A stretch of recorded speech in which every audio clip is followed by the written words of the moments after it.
Allah says in the Quran, "La tansa nasibaka min ad-dunya." Do not forget your portion of the dunya. Imam Qurtubi says that your portion of this dunya is your kafan. That the only thing that you will take from this dunya is your kafan. You know, everything else you leave behind. Your car, your bank balances, you take nothing. Your popularity, your fancy scarves, your nice homes, your nice garments, everything remains behind. What you go to in the grave is those two kafans. That's it. And this is a reality of the dunya.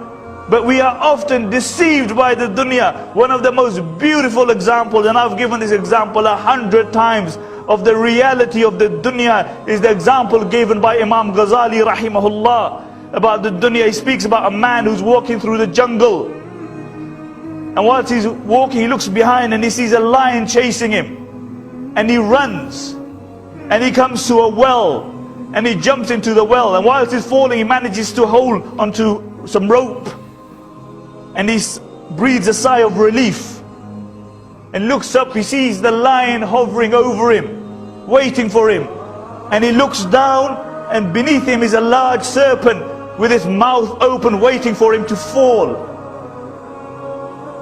And the only support he has is the rope.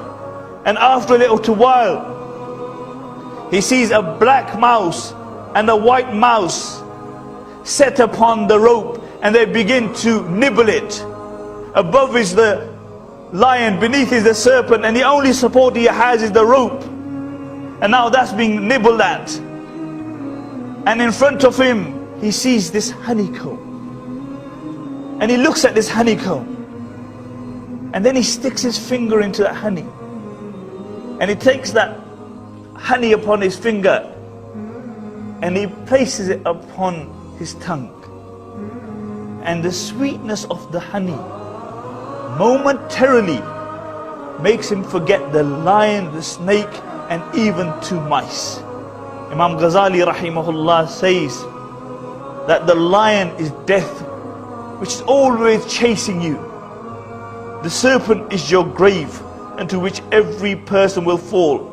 And if he's a good person, it will be rawdatun min riyad al-jannah, a garden from the gardens of paradise.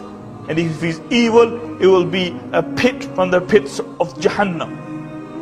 And the rope is his life. And the black mouse denotes the night, and the white mouse denotes the day. And they are always nibbling upon your life. And the honey is the dunya. A man tastes the sweetness of the dunya, and he forgets death. He forgets the grave. He forgets a day will come that he will die, and he will have to stand in front of his Creator. And this is the reality of the dunya.